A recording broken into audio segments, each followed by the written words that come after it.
And if any of you ever had the problem of saying, wow, if we charge this patient anything, he or she's going to go down the street to the center down the street who is willing to not charge them anything, who's willing to waive their patient financial responsibility. Any of you ever had that problem? I'm sure somebody's had that problem. So this is an ongoing issue, particularly for out-of-network centers, although keep in mind if you're in-network, you're contractually bound to collect that co-insurance and copay and deductibles and all that. But if you're out-of-network, the challenge has been, you're not getting any steerage from the insurance companies, so you got to get patients in the door. And look, I've been doing this for a long time. I've seen this particular issue. I mean, I remember working with hospitals, they were doing this, and they've kind of finally come around, and most of them are contracted now anyhow. Then the surgery centers. This was a huge in the surgery center world for a long time, still is, and it's led to a lot of litigation. A lot of the cases are now finally getting resolved in the surgery center space around this issue. But this is an issue that, you need to be aware of this. You need to educate yourself on this.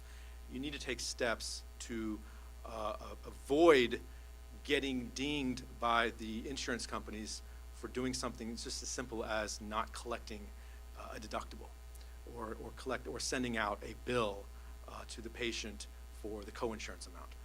Because, I can tell you some of the payers out there, Cigna, Aetna, they're really aggressive on this issue. They view waiving or discounting potentially as being potentially fraudulent.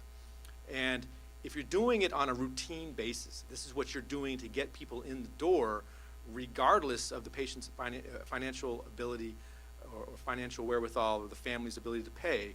If you're not even having that conversation with the family to begin with, it's just sort of like a selling point, then it's just a matter of time before the insurance companies are going to be all over you on this issue. And look, Cigna, what they'll do is they will just raise the flag and say, we're not paying you anymore.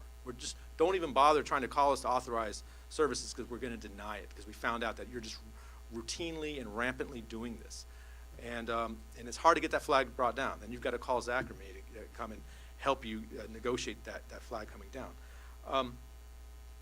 So look, we're going to spend a lot of time tomorrow on this issue. We've got a lot more to say on this. I've given entire classes on this issue. I've litigated the issue. But what the main point right now to understand is you simply should not be giving routine discounts or waivers of the patient financial responsibility.